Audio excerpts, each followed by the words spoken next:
हूतियों ने एक बार फिर अपनी मौजूदगी दर्ज कराने के लिए इजराइल को निशाना बनाया है। न सिर्फ निशाना बनाने का दावा किया जा रहा है, बल्कि हूतियों ने इजराइल पर मिसाइल अटैक किया है, जिसकी वजह से इजराइल में लोग डरे और सहमे हुए हैं। हूतियों की तरफ से किए गए हमले की वजह से हजारों इजरायली लोगों को मध्य और उत्तरी इजरायली में शरण लेने के लिए भागते हुए देखा गया। मीडिया रिपोर्ट्स के मुताबिक यमन से एक हूती मिसाइल ने इजरायली क्षितिज पर कब्जा कर लिया है। कुछ मीडिया रिपोर्ट्स ने तो यहां तक दावा किया कि 250 से ज्यादा इजरायली बस्तियों में हवाई हमले के सायरन बजने लगे थे। इसी बीच एक वीडियो भी सोशल मीडिया पर वायरल हो रहा है।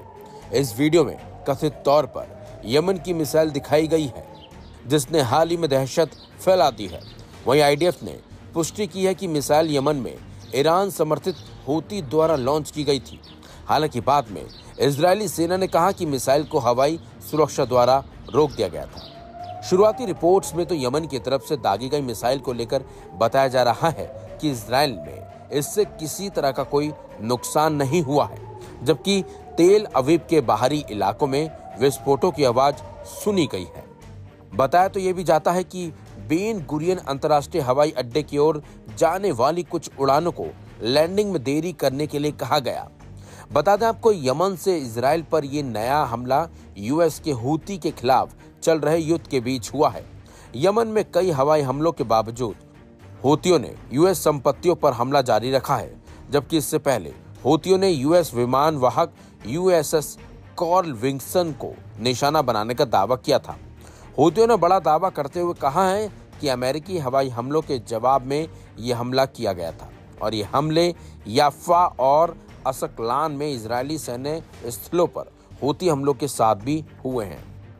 लेकिन हैरानी की बात तो यह है कि एक तरफ हूती दावा कर रहा है कि उसके इस हमले से इजराइल को भारी नुकसान हुआ है, जबकि इजराइल का साफ साफ कहना है कि उसने इस मिसाइल को हवा में ही मार गिराया।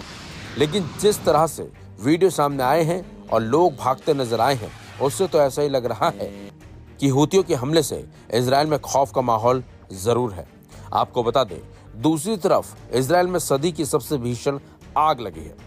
यरूशलेम पर काले धुएं के बादल छा गए थे और शहर को तेल अवीव से जोड़ने वाला हाईवे बंद कर दिया गया था। इजराइल सरकार ने स्थिति विकराल होती देख नेशनल इमरजेंसी घोषित कर दी थी। हालांकि अब इजराइल की तरफ से दावा किया जा रहा है कि आग पर काबू पा लिया है। लेकिन जिस तरीके से हूतियों ने इजराइल पर हमला किया है, इसी बीच अब देखना होगा कि इजराइल हूतियों को इसका जवाब कब और कैसे देता है, क्योंकि इजराइल दावा करता है कि अगर कोई उसके देश या उसके देश के लोगों पर हमला करेगा तो उसका मुंह तोड़ जवाब दिया जाएगा।